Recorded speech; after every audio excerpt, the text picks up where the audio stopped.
What's going on, everybody? It's Rod with POW Group. Welcome back on The Pursuit of Wealth, your home for MJ stocks, crypto assets, news, and interviews. Also home to the best MJ community. Today is Saturday, February 24th. Hope you're doing well and hope you're having a great weekend so far. In this video, we're going to do another edition of rapid fire news updates for February 17th to the 23rd.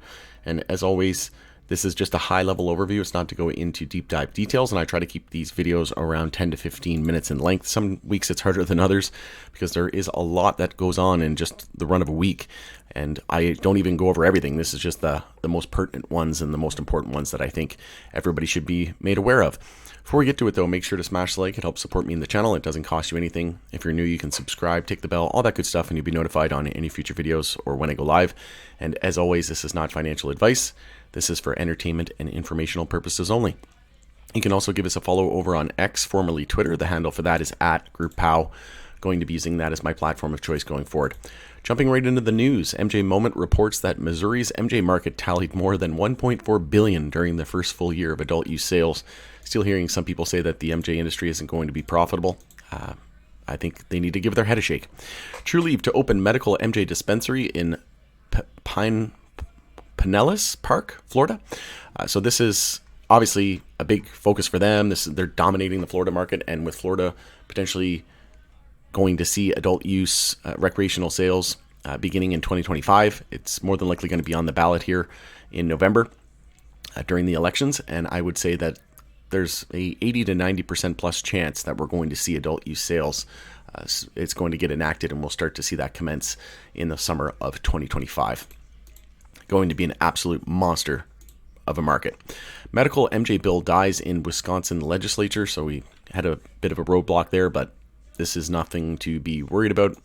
We're just going to continue to see game theory play out, and more states, more and more countries following suit, so nothing to be worried about there. Sweetwater Brewing teams up with Major League Soccer's Atlanta United FC as official craft beer partner, so that is a subsidiary of Tilray Brands.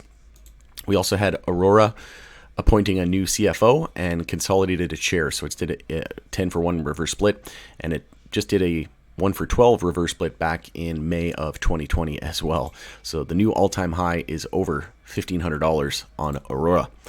Also did a video on that, so you can check that out for more details. Rhode Island governor puts MJ business tax deduction in budget as partial federal 280E workaround. So we're seeing a lot of states do this. I think New Jersey was one, maybe New York as well, but essentially a lot of states are creating laws to work around and circumvent 280E, which we know names like Curaleaf and Trulieve said they paid over $300 million just under 280E alone to the federal government, right under that, just under that tax code alone. So that's going to be huge, and I think this is just writing on the wall, right?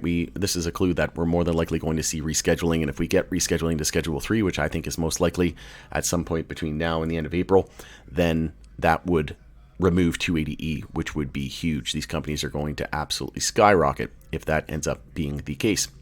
Also, a new poll finds that 70% of Nebraskans support legalizing medical MJ as activists seek ballot placement. So again, more and more states, half of the states now, 24 states are legal at the adult use level. So it's just a matter of when, not if.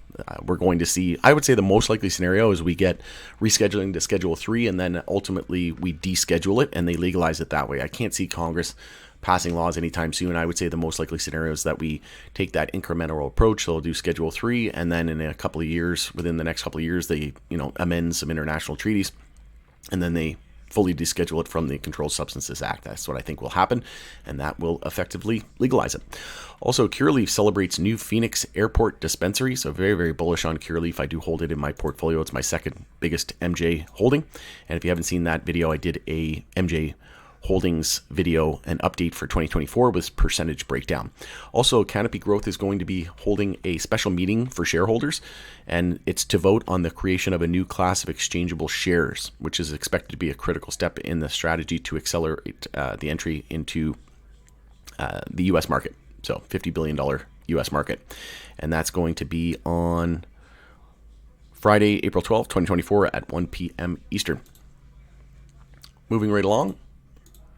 Canada launches forum to discuss MJ industry challenges. So this is great to see. quietly announced the long-awaited creation of the Cannabis Industry Forum to help with the struggling sector address key issues and opportunities almost 2 years after first embarking on this initiative. So this is great to see because we know insolvencies and bankruptcies are through the roof right now in Canada. There's oversaturation, right? We don't need 1,000 LPs doing the same thing. You look at the big alcohol and big tobacco, there's not thousands of them. If you look at even the big tech companies, there's not thousands of them. There's 5 to 10 mega ones, and I think there's going to be something similar with the MJ industry, right? There's going to be 5 to 10 mega global players, and then we're going to see some craft growers and things like that, some niche markets. But I would say there's more than likely going to be half a dozen or a dozen big juggernauts, global players, and I think Tilray is going to be one of them. And I think Curaleaf has a very good chance of being in the top as well. I shouldn't even have started naming names because I'm not going to be able to name everybody, but those are definitely my top 2 picks in terms of Canadian and U.S. producers. But this is great to see because we know that the federal government has said, I think it was like a year or 2 ago now, that it's time for the federal government to start supporting the MJ industry, and it's now over 5 years legal here in Canada at the federal level. So the fact that they're launching this forum, we're seeing record number of insolvencies and bankruptcies. I think this is going to be a good thing because it's a clue that we could start to see improvements to the laws and regulations. And I think a big thing hindering the industry is definitely high excise taxes. I think Organigram said that they paid like a third of their quarterly revenue went to excise taxes, and we still can't do any advertising here in Canada as well. So that's something that we could see improvements to product packaging and labeling. It's very dry, right? This huge warning label taking up like over half of the can or half of the package. So I think that will entice more people to buy, and then eventually having products in convenience stores. I think that's where we're going to end up as well. But it's not going to happen overnight, right? It's going to be a long drawn out process, and unfortunately we just have to be patient, and it is what it is. I'm not worried about it at all. I know that in 5 to 10 years from now, this industry is going to look drastically different, and the growth ahead is almost hard to fathom.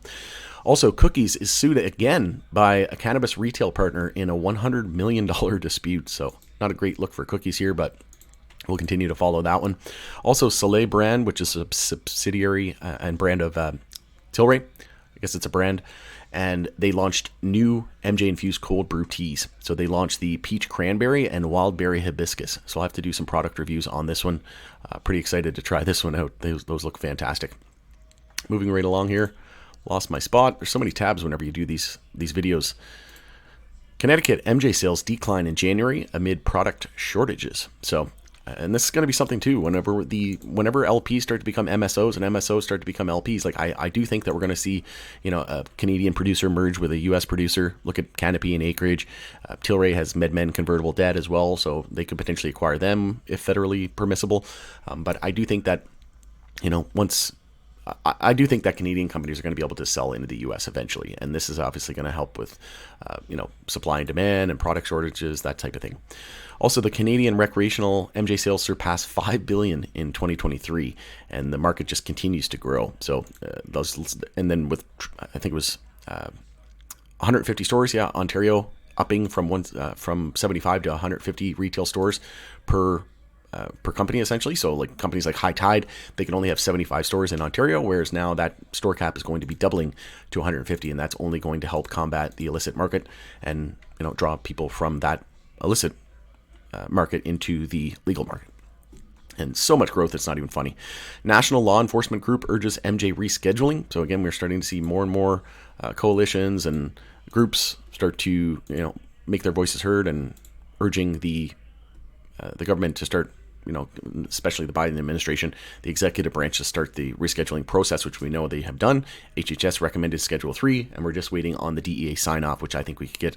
Most likely scenario is going to be Schedule 3 approval, and I think it'll happen sometime between now and the end of April.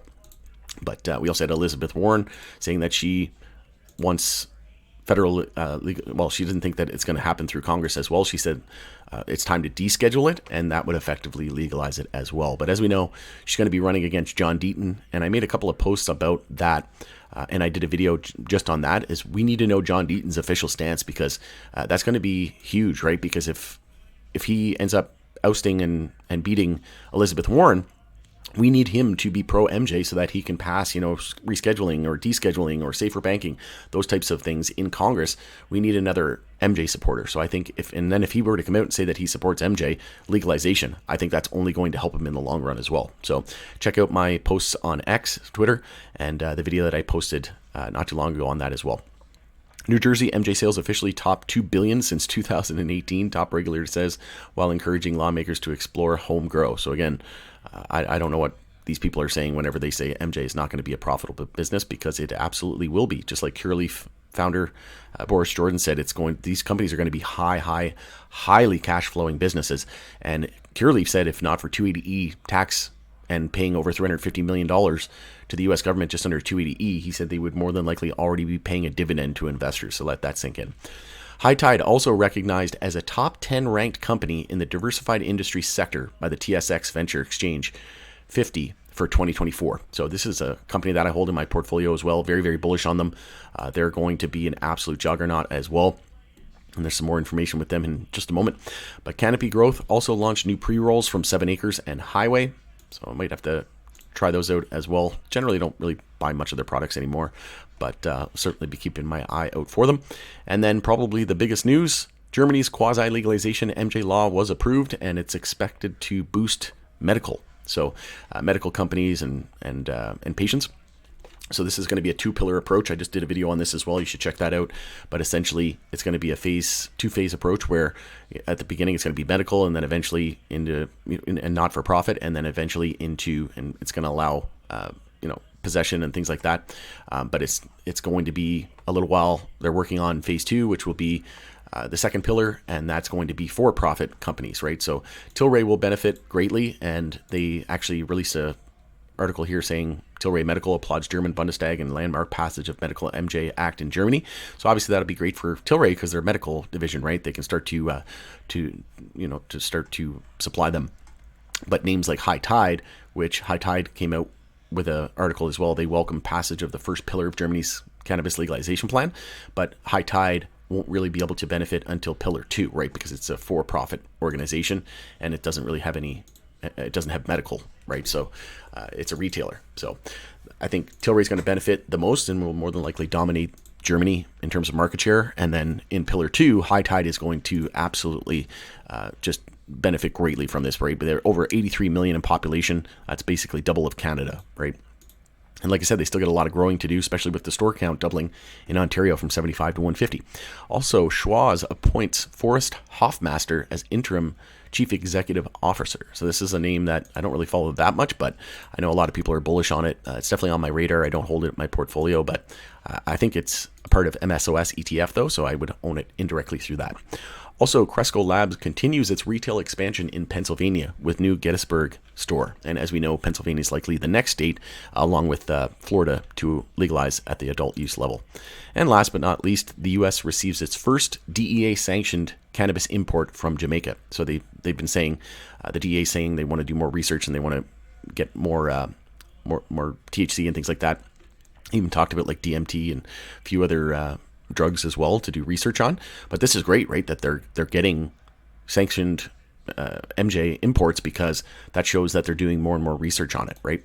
And more studies and focusing on it more. So I think the likelihood that we get Schedule 3 recommendation and approval from the DEA is all but imminent. So I'm very, very bullish on the next, maybe call it 3 to 6 months, but I think that's just going to be the beginning of the party. I think into 2025, we're going to see this industry absolutely erupt, but over the next couple of years, I think it's going to be MJ's time to shine. It's going to be MJ spotlight in the spotlight, and I think we're going to see MJ probably be one of the most, if not the best performing sector over the next couple of years, while the tech sector more than likely enters a multi-year bear market after a face ripper bull market that lasted about 3 years. So, and you can even argue longer than that, but I definitely think we're due for a cool off session and a pretty prolonged bear market on the tech sector, and then that money's going to want to go somewhere.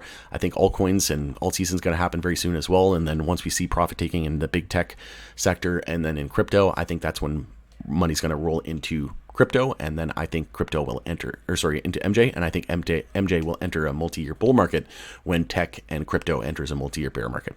All right, hopefully you enjoyed this video today. If you did like it, If you think I earned it today, share the video with your network. I would appreciate it. Love each and every one of you. It's Rob with Powell Group. Thanks again for joining us in the pursuit of wealth.